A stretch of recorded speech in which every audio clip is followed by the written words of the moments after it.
Mayor Adams strikes back. He's now asking for sanctions against the prosecutors in New York, saying that Adams has been the recipient of prosecutorial misconduct, that they have been abusing him, leaking stuff to the media, and he's demanding recourse. He also wants an evidentiary hearing to happen. And let's go through this filing as his attorneys appeared in court yesterday. We can see that there was more from Mayor Adams. He might be facing some additional charges that are going to be coming down the pike. He was there in court yesterday making arguments about setting trial dates and things like that. And so we'll watch that. But this is what this filing looks like. You can see it's a big one, 29 pages, a lot of table of authorities, table of contents that we'll fast forward through. But here is what they're saying in defense of Mayor Adams. They say, listen, for nearly a year, government prosecutors have leaked grand jury material and other sensitive information to the media to aggrandize itself, to further its investigation, and to unfairly prejudice Adams, the mayor. Again, this is the Southern District of New York, and the DOJ is terrible. So these leaks have disclosed the targets of the government's investigation, the nature of the evidence being sought, the identities of the witnesses, the government's operative theory, their specific strategies, and the characterization of key witnesses. The effect of these leaks is that by the time the charges against the mayor were unsealed, most of the details of this indictment and all of the evidence underpinning the government's case, they say weak as it is, in parentheses, well done, had already been widely reported. In fact, the day before the indictment was even unsealed, even before the mayor's attorneys were notified of the indictment, the New York Times reported, before the attorneys even knew, that the mayor had been indicted in a federal corruption investigation. Only 3 groups of people could have known the indictment had been returned at the time that it was leaked to the Times. 3 groups: the prosecution team, the grand jurors, and the court staff. But of those, only the prosecution team would have been privy to the government's plan to announce the additional details the next day, as it did in its self-laudatory, self-enjoying press conference. It's therefore clear that the prosecutors are responsible for this leak, and those are DOJ prosecutors. And so you can see the government has shown an appalling disregard for the mayor's rights. Counsel has repeatedly asked the government to plug the leaks of their investigation, but they have ignored those requests, not even bothering to respond to the written submissions that document the pattern of leaks. And so this court should remedy their brazen violations. Leaking is a problem. Given the government's refusal to police its own misconduct, they don't care. The court must intervene to protect the mayor's rights. Damian Williams, who unsealed all this, as described below, the mayor has met his prima facie burden of establishing rule violations, and thus the court should hold an evidentiary hearing to identify the scope of Damian Williams' misconduct, including dismissing this indictment, saying since at least November 23, the Times and other prominent news outlets have published a series of articles detailing everything that's happening here. Citing unidentified sources familiar with aspects of the probe, familiar with the investigation, with knowledge of the matter, they say. Sometimes they're expressly citing anonymous law enforcement sources. The nature of the leaks leave no doubt as to their provenance, okay? A non-exhaustive chronology proves the point. New York Times reported it got a copy of the search warrant for Brianna Suggs, who works for Adams. The article also set out a detailed description of what was seized. 3 iPhones, 2 laptops, manila folders, stuff labeled for Eric Adams. It disclosed that agents served a subpoena. In other words, they knew everything about everything that happened in the raid. 2 days later, on November 4th, CNN confirmed the same. Law enforcement officials who are familiar with the search warrants were their sources. They're leaking. Now, the article explicitly reported, and by the way, this happened with Trump all the time. The article explicitly reported that multiple law enforcement officials told CNN they're leaking because the prosecutors are crap. The following week, the Times reported in detail how the government got a search warrant for Adams' devices. The Times reported a person with knowledge of the matter, another person familiar with the situation. 2 days later, 3 people with knowledge of the matter. The knowledgeable sources disclosed that agents had asked detailed questions. They knew everything about it. CNN did the same thing on the 14th. The Times did the same thing on the 16th. On April 5th, the Times reported federal prosecutors in Manhattan had been conducting an inquiry These details were attributed to, quote, two people familiar with the investigation, all speaking on condition of anonymity.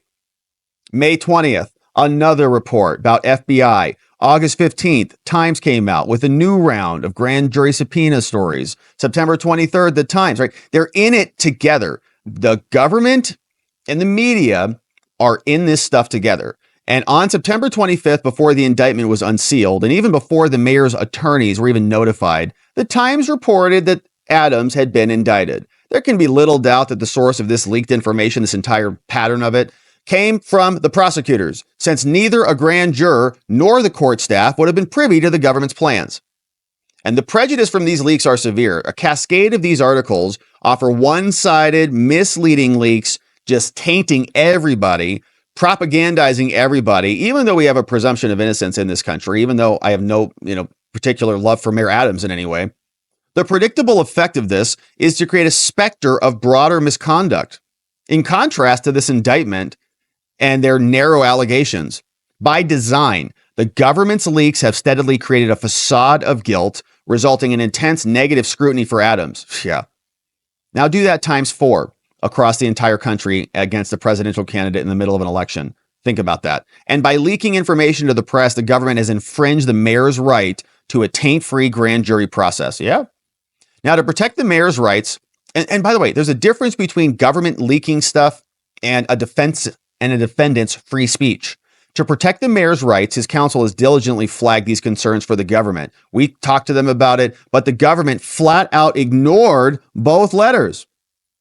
In a phone call to the prosecutors, the defense team for Adams re-raised the issue of these leaks, and they're still not responding. Again, they said, no, we're not leaking anything. The government has never disavowed its responsibility for these repeated leaks, nor does the government appear to have taken any action to turn the spigot of confidential information and the leaks off. So there's good reason to believe that they're going to continue to leak until the law says there should be repercussions. The court must invoke its inherent supervisory authority to curtail this stuff. We've established a prima facie, facially evident case. We've checked the boxes to move this forward. We know leaks have involved grand jury information because the leaked information mirrors the indictment. For nearly a year, the Times have also been publishing this stuff. Grand jury information is very protected, so it should not be being leaked. And it is. These leaks about Miss Suggs, Mr. Negro is the name, Nigro, Mr. Negro, and Miss Abasova's status plainly breach the secrecy of the grand jury proceedings. In addition to the identities and other things, it's all been disclosed. That should be protected under the local rules. But no, the Times was reporting the details. The reality, that's his name. The reality is that the eventual contours of the grand jury's indictment, as well as the sources, were all available to the public and the prospective jury pool, and we know the leaks came from the government. There is no alternative source from the leaks.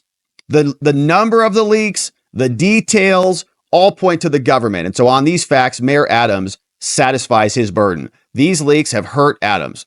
It's clear that the government intended to prejudice him. The most obvious motivation for this is to strengthen its case and the public perception of its case by coalescing support amongst various witnesses. They targeted people by saying, oh, we searched this person's home and we searched this person's home. And in this case, the government's ploy appears to have worked. Now, Miss Abasova has now, quote, turned against Mayor Adams. Because even though she did not make this cooperation, the decision to cooperate immediately after the search, the pressure that's come out from the media is now causing her to flip. Given her centrality to the allegations, there's no doubt that her cooperation, apparently procured through leaks, right? So they're leaking so that it puts pressure on her. This is going to come out. Oh, it's already out. The leaks are likely to put pressure on senior justice officials to approve the indictment of the mayor, right? So as the leaks come out, oh, this is bad. Publicly, they're creating public support to indict him before they indict him. Moreover, since the leaks begun, the mayor has faced intense scrutiny. Ocasio-Cortez says he should resign.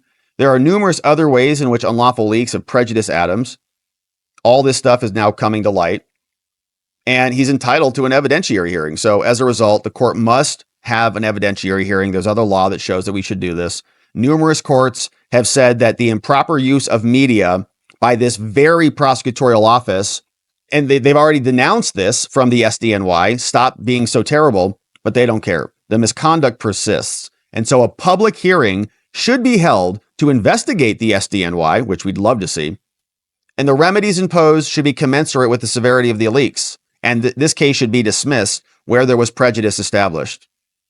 And so while the evidentiary hearing will help the court determine the extent of these violations, this has been done to tarnish Adams' reputation. And so for the foregoing reasons, Adams requests the court hold an evidentiary hearing and dig into their leaks. Signed by Alex Spiro and William Burke, two very good, very capable defense attorneys in a nice filing. So we'll see what happens. The government's not going to be happy about that. They're probably going to hit him with more charges. And you can see how they're setting this case up, right? Investigation leak. We have to take Adams out.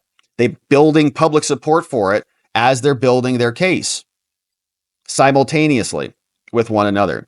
Though Adams might be facing even more charges. Here was a news report from Fox. They were there yesterday in court. That top story now. Adams arrived to the courthouse earlier this morning for that hearing. Let's get right over to Fox 5's Morgan McKay, who is live in Lower Manhattan with a breakdown from today. Bianca, really the headline out of today is that federal prosecutors said that Mayor Eric Adams is likely to face additional charges and more people are likely to be indicted. Now, there's no set time frame on when that might happen, but Adams' attorney really pushing for a speedy trial, mentioning the primary election for mayor multiple times, saying that begins next year around March. That's when ballots get certified, and he wants things wrapped up well before then. Now, they couldn't agree to a trial date. Prosecutors say that this trial would likely take about 4 weeks, while the trial could likely take between 1 to 2 weeks, leaning more to the 2 weeks, but a big time difference there. Now, prosecutors want the trial to be likely May, but the defense wants that trial date set between February and March. So just to get into a little about what happened inside the courtroom. So this was just an initial conference. So they went over pretrial motions, discovery, and of course the trial date, which I mentioned. So Mayor Eric Adams, he walked into the courtroom. I happened to be sitting right next to the door. So he made eye contact with me as soon as he walked in and I said hello a little bit, and he smiled back at me, gave me a thumbs up. Otherwise, after he sat down, he did not look back at the press once. Now, the judge went through all of the pretrial motions. So Adams' attorney filed at least 2 motions before this court hearing today. And those 2 motions were 1, to dismiss the case, and 2, to fine prosecutors and get them sanctioned for these alleged leaking to the media. Now, prosecutors today outlined, they didn't go into exactly what those motions entailed, but prosecutors laid out a lengthy list of evidence. Now, that includes witness testimony. They didn't define exactly. All right. So we'll get a bunch of additional disclosure, right? If he gets charged with new crimes, we'll get new witnesses, new names, new lists, and we'll see what Adams does in response to those new charges. All right.